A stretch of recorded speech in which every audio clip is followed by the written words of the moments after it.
Good evening, ladies and gentlemen, and this is the Guru Talkin Sports Podcast, episode 190. But today we have I have a special guest with me today, and for the first time, I'm not going to be talking about sports. I'm going to be talking about something that I've been going through for the last 40 years, and my guest has a relationship with me because he is my cousin and we share the same loss. So without further ado, I'm going to introduce my cousin, Damian Briscoe. How are you today, Damian?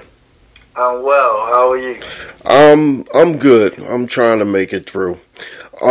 Like we was just talking a few minutes ago, this is something that, I have to live with I've been living with for the last 40 years. And if the people don't know, is that in 1983,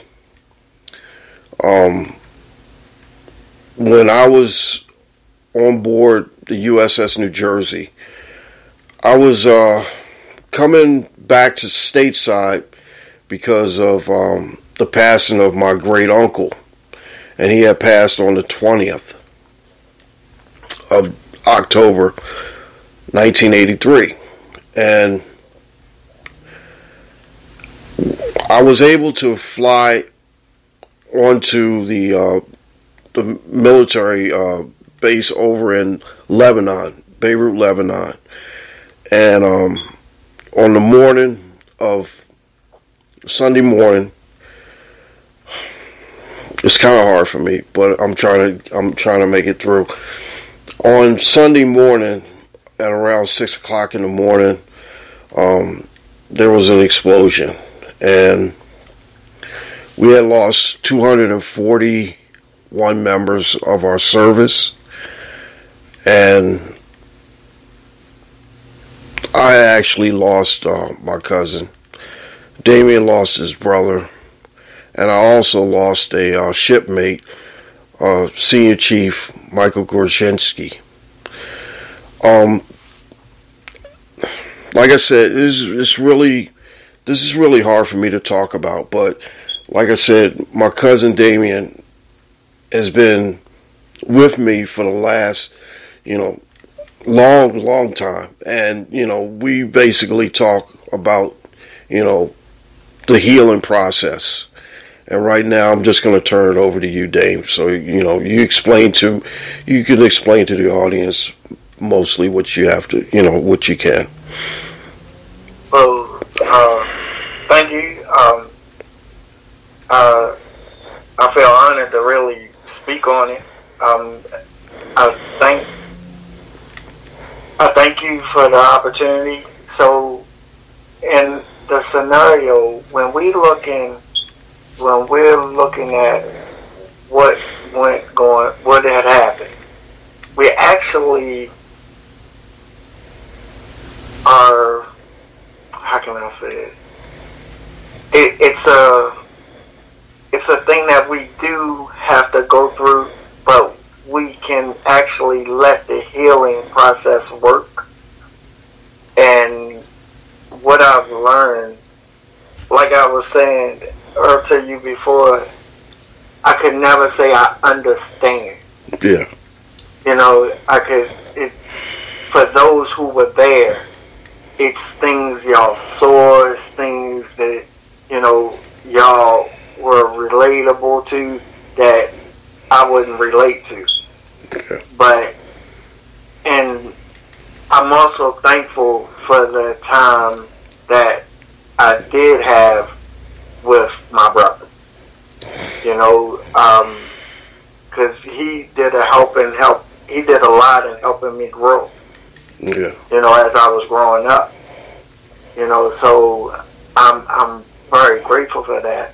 And I thank you because a main concern is that they be remembered. Yeah. They were there for peace, and yet Hezbollah, went on and attacked. Yeah. But I'm just grateful that we have the ones that we do have, and I just watch how, because I get to meet them, I get to talk with them and things like that, and they actually, I've seen a lot of healing hearts.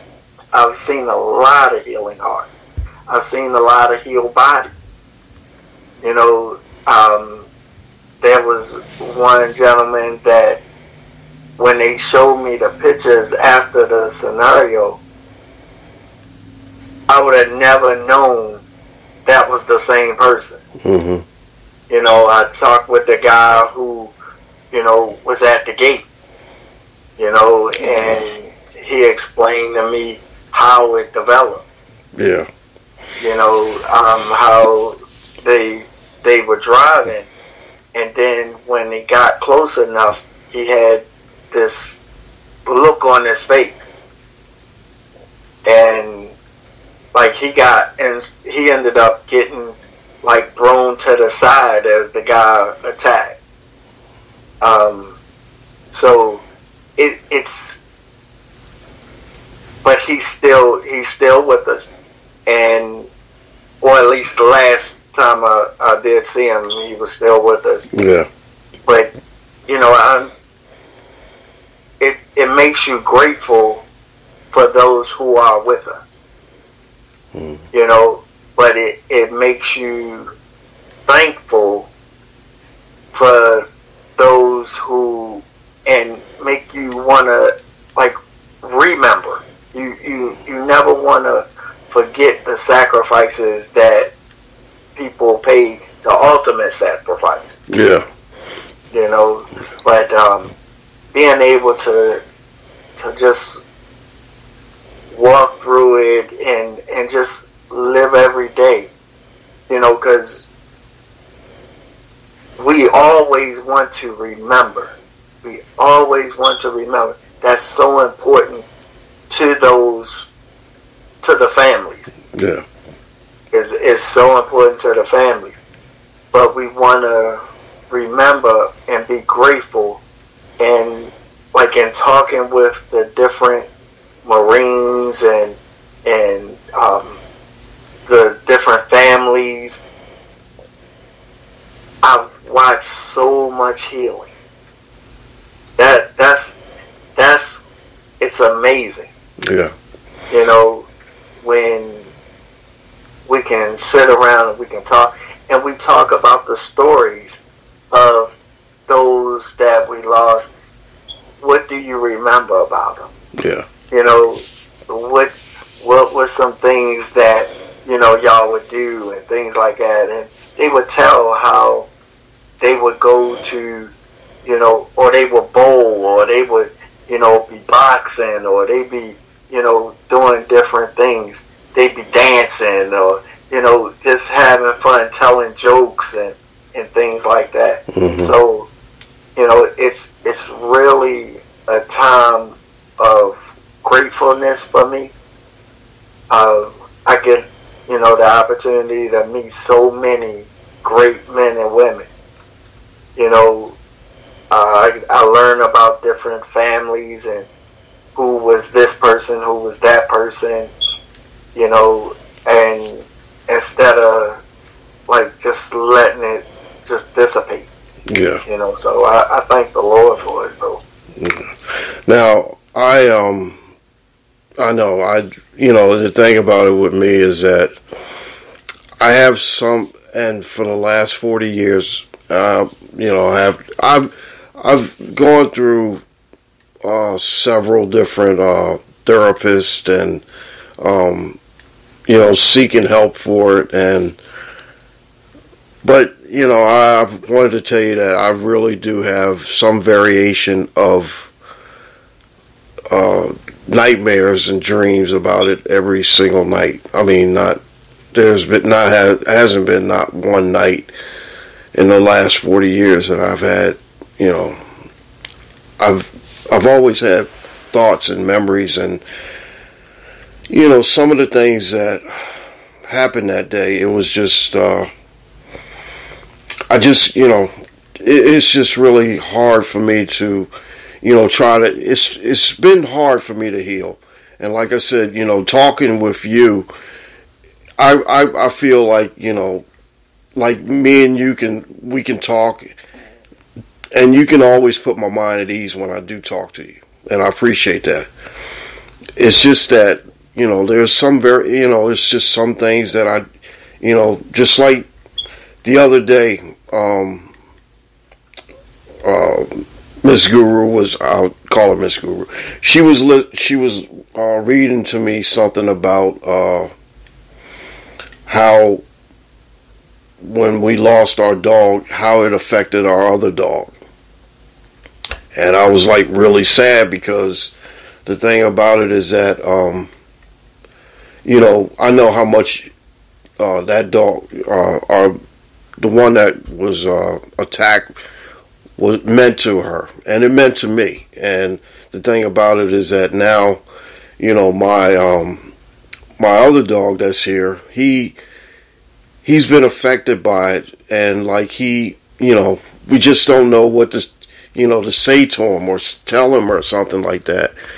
But the thing is that every single day when I get up, or I'm at home after I get off the road or so, I make sure I go in and I hug both, my wife and my dogs, and let them know how much I love them. And the thing about it is that, like I said, for the last 40 years, I've just had some kind of variation of something that, that I just cannot.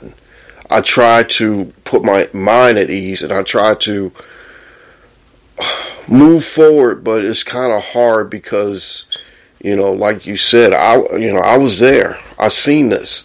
I witnessed this, and it's just something that I just, I just can't, explain, more or less. And like I said, I will never say I understand, and because I wouldn't. Yeah. But at the same token, I do, like, people post pictures of their loved ones, and every now and then we'll actually post, we'll do it as a group. Everybody, posting pictures of their loved ones and things like that. So that way, they are still living within us. Yeah. Because they've imparted, into our lives. Yeah. So as long as we are striving to actually keep that, what they put in us, working, it actually allows them to still, be around us, not be around us, but to be around us. Yeah. Yeah. You know what I mean? So, and it's a hurtful thing, but at the same time, it's a way that we can just be grateful for those that we still have. Yeah. That's very important. Yeah. That's very important. Many times we go through, and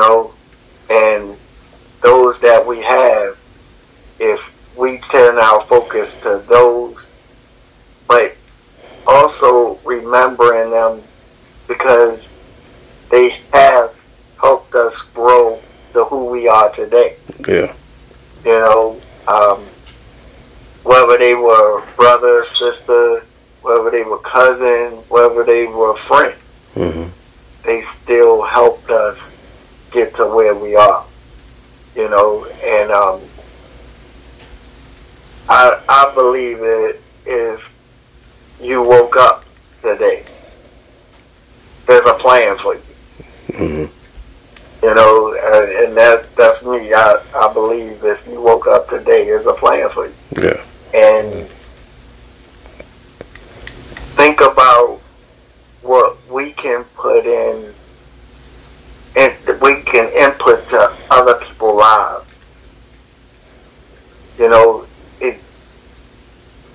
What you do on this show, right, on this podcast, what you do is, like, I know I've learned so much from you. You have? I can't believe that. You have?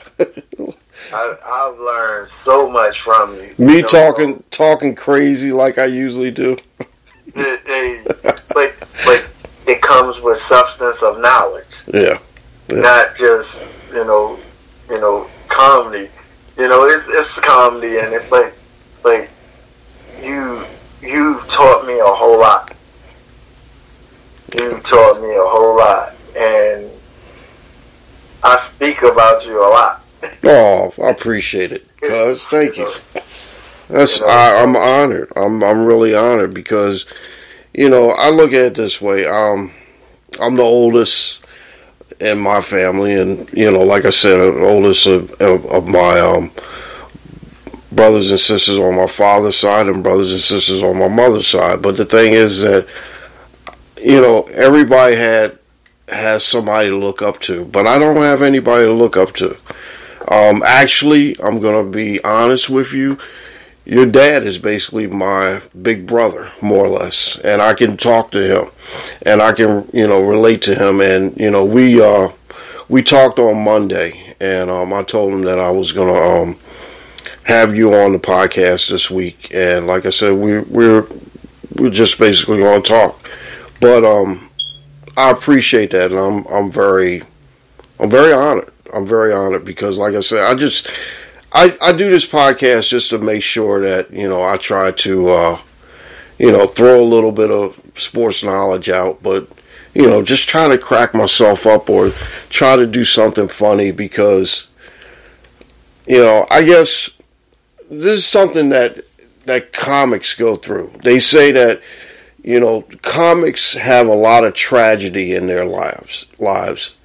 And, it's like me with doing this, it helps me to try to get out of the thoughts and, the downtime that I have I have to where I'm mostly thinking about, a lot of different things or so.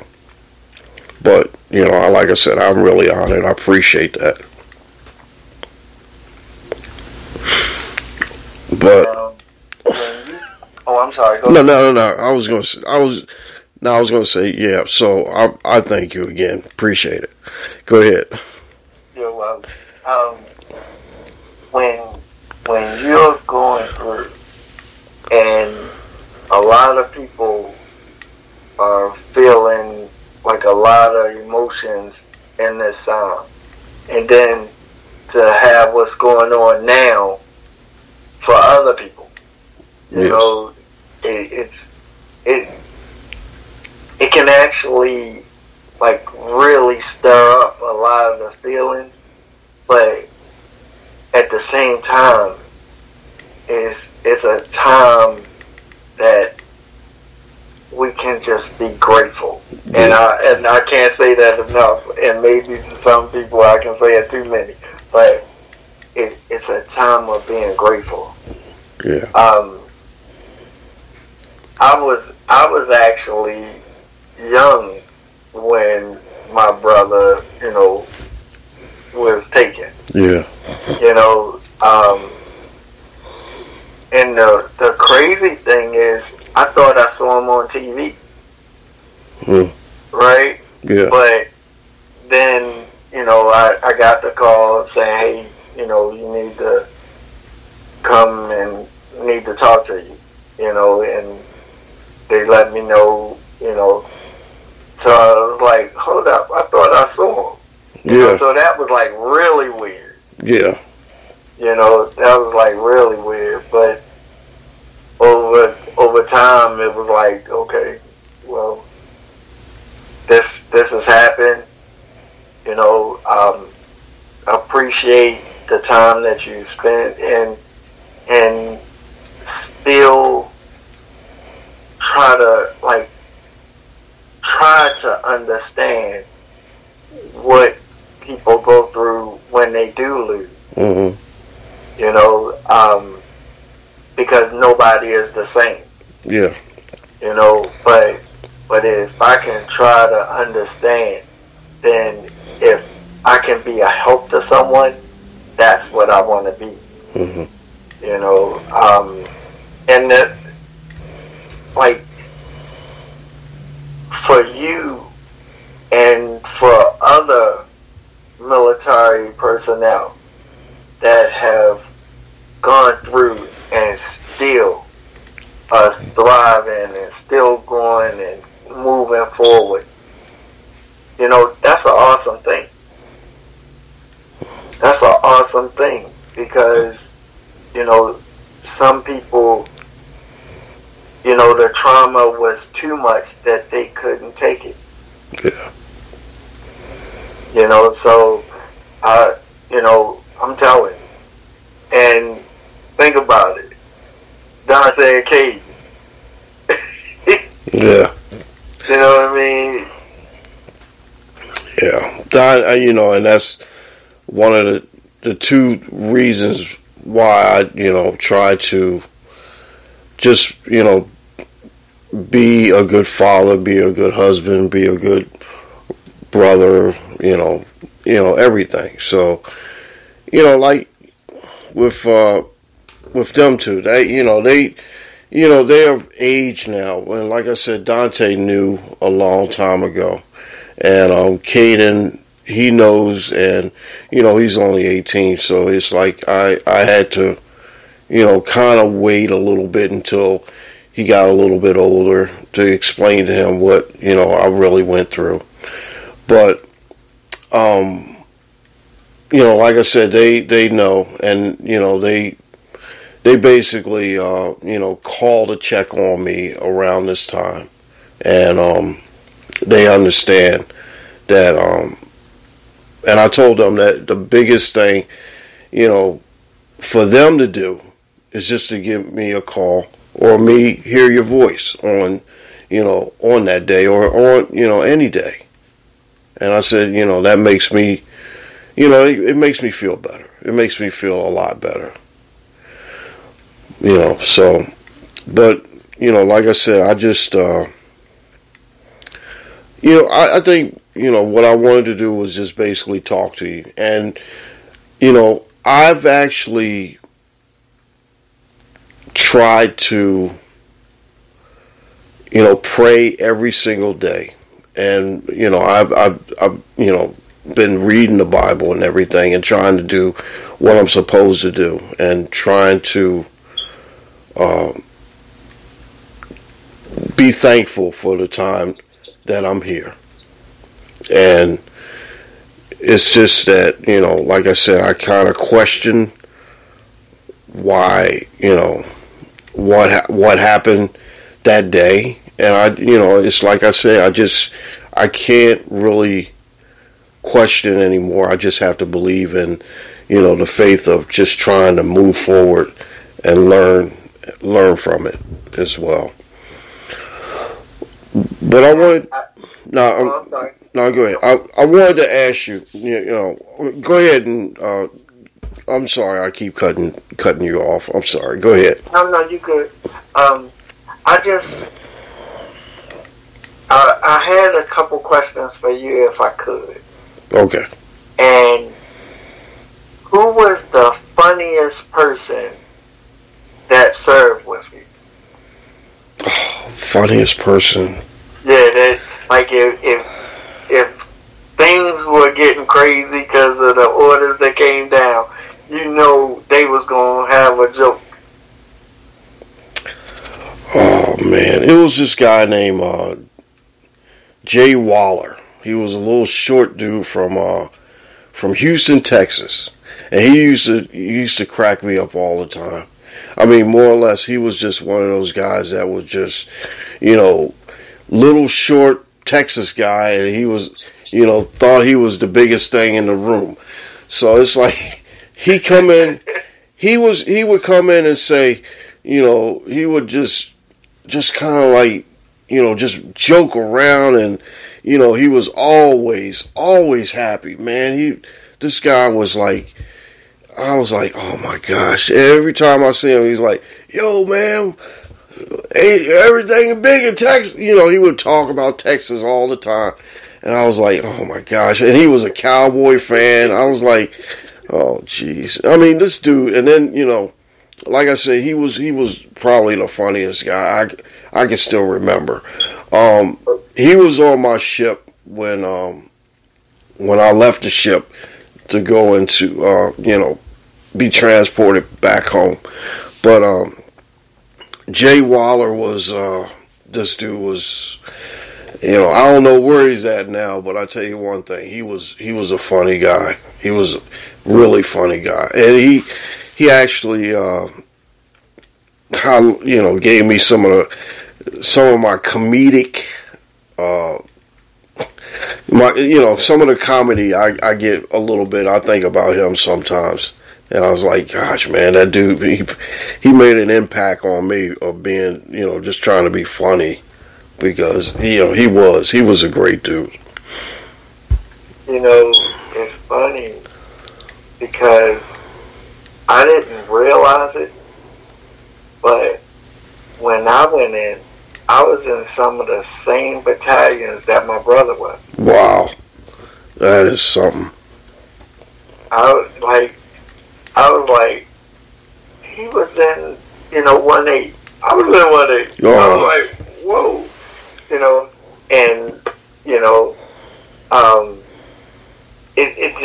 it was amazing how, when you really look at it, like, we had this guy named Fonz. Mm-hmm. Oh my gosh, Fonz was funny. Fonz was funny.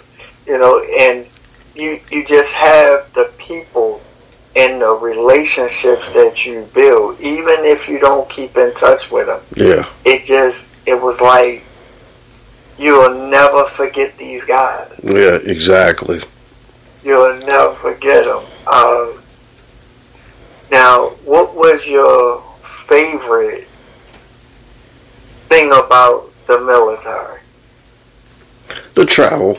The travel. Okay. I mean, I ain't gonna lie. I actually thought that the travel was the best part, because, I don't have to take a train. I don't have to, worry about a plane ticket. They would give it to me. I mean, sailing on the ocean, and it's just, I mean, one of the best things, one of the most,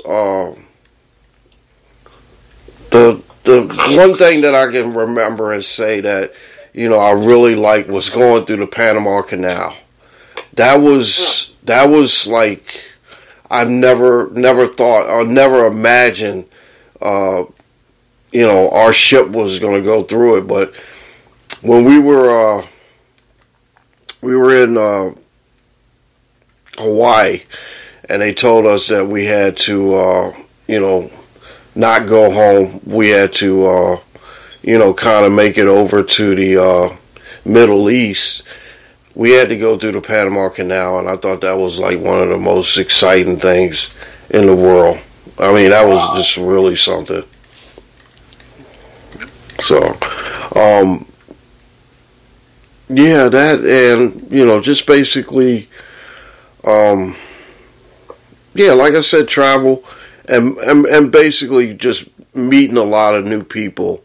And, like I said, with me, I was always an outgoing person, and, I always try to make, tell jokes, or just be, kind of be funny, with my personality.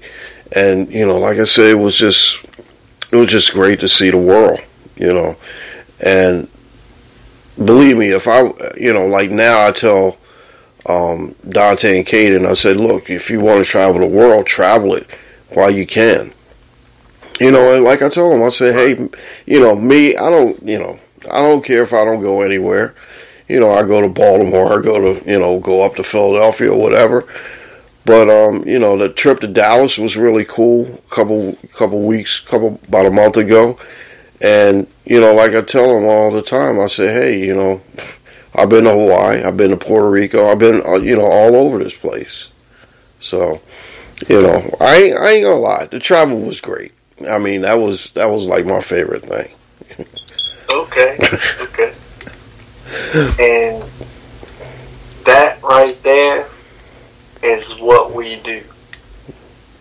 And it's like, as we, come together and things like that, we talk about, like, what were some things you remember, about the people around you and things like that. And I've watched people literally heal. Mm-hmm. And so when those hard times come, that's something that I've seen work. So, but that's something. I wanted to ask you now. Can you tell the audience, what was your brother like? What was Davin Green about? How was he? What type of person was he? Was he, was he funny? Was he comical? Because it seems like it runs in our family. But, just explain to, the audience who your brother was. The best thing I can say about Davin is he was a person that knew the situation. Mm-hmm. He had his funny moments. Well, I mean, a lot of them. But he was aware of what was going on. And like one time we were walking home. We was living in DC at the time. Mm-hmm. And we were walking home and we had some Church's chicken. And he had the Church's chicken in his right hand. I was on his left side. Mm-hmm. And these two guys ran and tried to grab the chicken. Mm.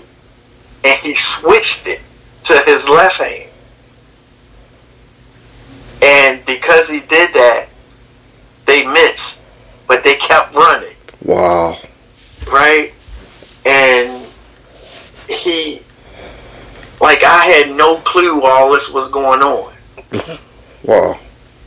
So it was like he knew how to pick up what was going on around him. Mm-hmm. And know what to do in the situation. Great instincts. That's what, that's probably, one of the things I lack. I don't have great instincts, but it sounds like Davin did. Go ahead, finish up on what you were saying. Yeah, and like he could dress.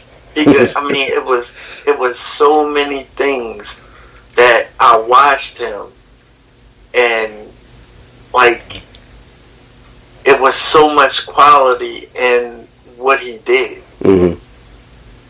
So it was like, oh man. But his ability I think that was his greatest attribute. Mm-hmm. To know the situation and what it called for. Mm-hmm. Whether it was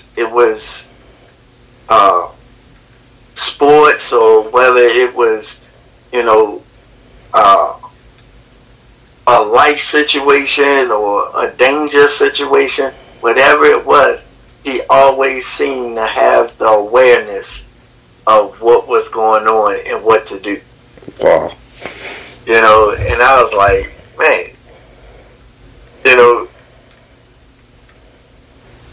that was his greatest gift to me. Mm-hmm. No, go ahead. I'm sorry. No, that was his greatest attribute to me, was his ability to discern the time and what would it call for. Mm-hmm. Even in what to say.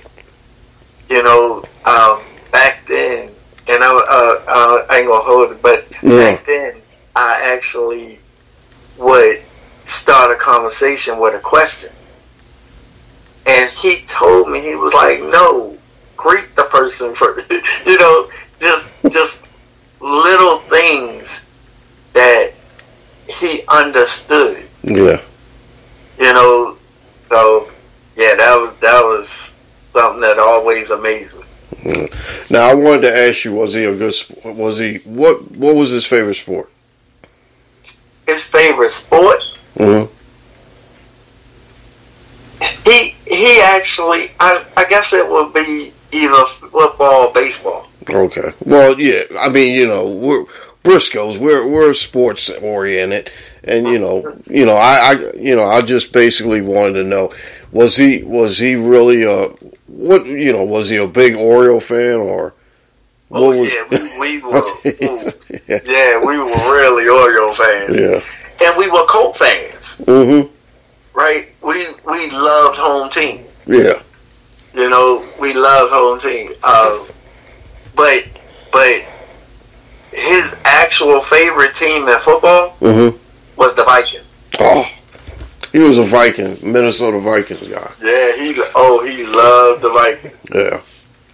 He loved the Vikings. Yeah. Chuck Foreman, Fran Talkin, and them. Yeah. He was his guys. Yeah, I know because I liked the Vikings. I liked the Vikings back then. Like I said, like you said, Chuck Foreman. He's actually a friend of mine on Facebook. I tried to, I mix it up with him and talk to him sometimes. But Fran Tarkenton, the Colts. I was a Colt fan until they moved, and we still, as Baltimoreans, we still have that, that feeling of, go over there. We got a better team anyway. So, but yeah, I mean that's how we feel. The Ravens are a lot better, but like I said, that's what happened with me with the Colts because like when they moved, I didn't really have a team to root for.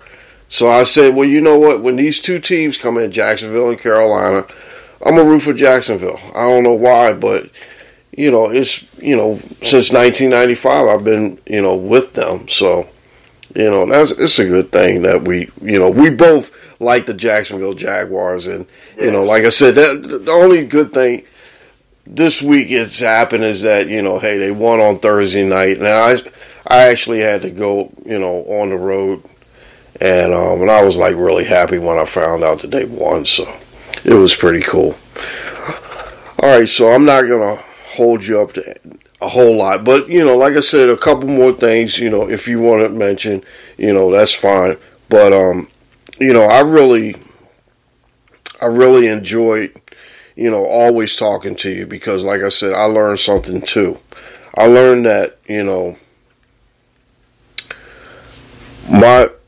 my family can give me the most support, and just talking to you always helps me. And this is going to be a yearly thing. We're going to come on here every single year, and like I said, I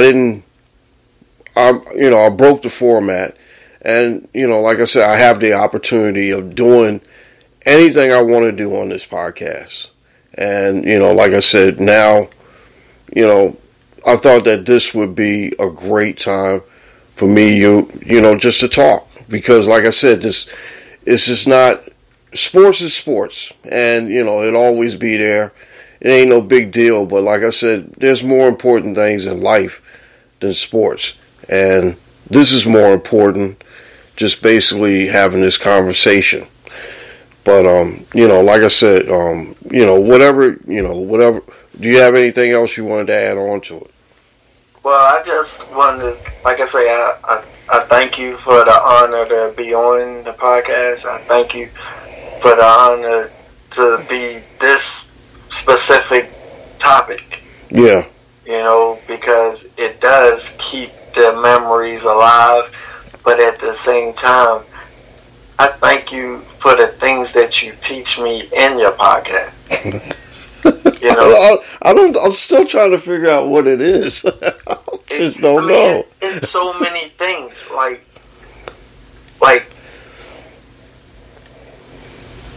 different things in history. Yeah. Like you really bring out like what happened in history, and some of the things I just didn't know. Yeah. You know, even though we've all come up in sports, that doesn't mean we know everything about sports. Yeah, that's true. You know what I mean? And you've taught me a lot just listening to you. Yeah. Well, see, I tried to research. I love the story about the dugout, though. Oh yeah. Oh yeah. He actually, like I said, he basically told me. He said, you ain't supposed to be here."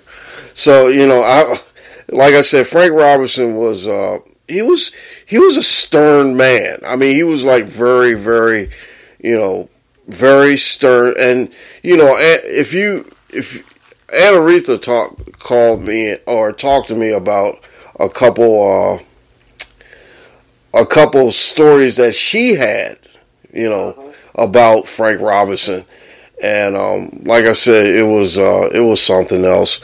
But I actually it really hit me hard when Brooks Robinson passed away, and like I said, Brooks Robinson was like a really, he was a really good guy. I mean, I met him so many times, and it's just that we had good conversations, and it was like he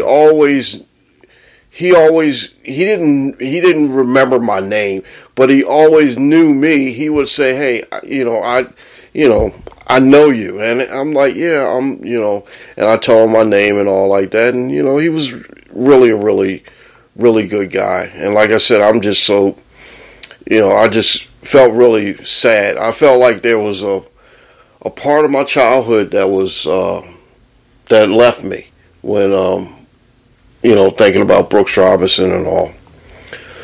He was so humble. Yeah. That it was amazing.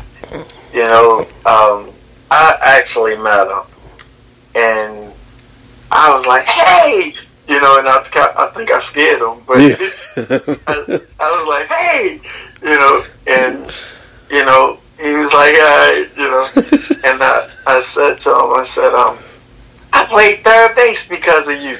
He said, "I bet you could play it a lot better than me now." That's it. But I mean, he was just that kind of guy where we talked, and it was like we were like old friends. Yeah. Yeah. So as great as he was, he still treated people like they were people. Yeah. And that's amazing. And I thought that the last time I saw him was at an autograph signing up here at the Christiana Mall, and Dante was with me, and I had on an Oreo jacket, and he said he saw me in the back. He said, "Hey, I know you. Look at you looking like Al Bumry standing back there." And then he said, come up here. He said, "I don't mean to cut the line or anything, but I think I know this young man." And then he came up and he said, "Here, have a seat right here." And we sat there for a few minutes, and he talked. And I was like, "Yeah, I did an interview, or actually a project for my college class when I was going to CCB." And he said, how did you make out on it?" I said, I did pretty good. I got an A on it because, actually I had to talk about my two favorite sports guys when I was growing up. It was him and Johnny Unitas, and I got a chance to meet Johnny Unitas as well. And it was funny, but like I said, he was always friendly and always. And the thing about it is that he didn't put it out there that he was the greatest third baseman of all time, and he was a living legend. He didn't care about that. He just cared about just making people, just meeting people and just making them feel like they're his friends. Indeed. But I tell you, I just, like I said, I really, really appreciate this because, like I said, Monday, I'm going to be on the road on Monday. But, like I said, it's just, it makes me feel better that I can, have this conversation with you because, of all the things I've been going through. And like I said, this helps heal. And I thank you for being my cousin, and I thank you for being like a brother and basically helping me heal. And I always will be grateful for you for helping me heal out like this. All right. To God be the glory. Indeed. So, yeah, thanks for having me. Appreciate you, and I always will. Yeah, I appreciate it. Hold on a second. I want to finish up with this. I want to tell people that, like I said, me and Damien are first cousins, and I want you guys to know that the sports format will be back next week, and it'll be the end of the month. And like I said, what I usually do at the end of the month is do shouts, and I do all that other stuff. But this was, like I said, this is a special edition, and just think about all the stuff that we got going on in the world right now. And, the stuff going on in Israel and Palestine and all that stuff. But the thing about it is that we all have to remember that peace is the main thing. The main objective of what we want in this world is peace. And, Damien, I appreciate you. And like I said, you have any shouts you want to get out? But I thank you, I appreciate you, and I've been honored. It's been an honor. All right. Well, I tell you what. Next, before the season's over, you got to come in again, and we'll talk some. Hopefully, we can talk some Jaguars playoff. Headed towards the playoffs or so. But, like I said, I'm just glad that they won on Thursday night, and it made me feel a lot better because I was kind of nervous about New Orleans.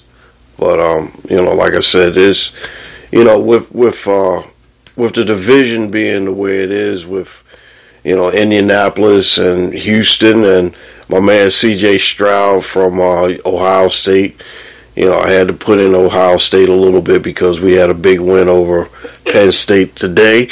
But it's just going to be it's going to be tough. And like I said, now that they got New Orleans out of the way, they still got one more big test or a couple big tests. They got Cincinnati coming up in the second half, and then they got San Francisco coming up in the second half. So it's going to be if they can get over those two hurdles, I think that the Jaguars can be okay. Okay. Yeah. All right. So, like I said, I really appreciate you coming on, and I'm still going to pray every single day for my cousin Davin Green and my shipmate Michael Korczynski. And like I said, this has been episode 190 of the Guru Talking Sports podcast.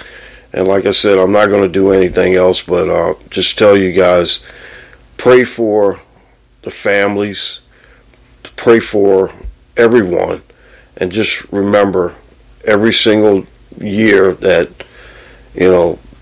we've moved further and further from the actual day that, we have to, never forget. And I definitely won't, and my cousin definitely won't. And like I said, we appreciate you listening. Thank you for everything, and we'll see you soon. The Guru will see you real soon. Take care now. Bye-bye.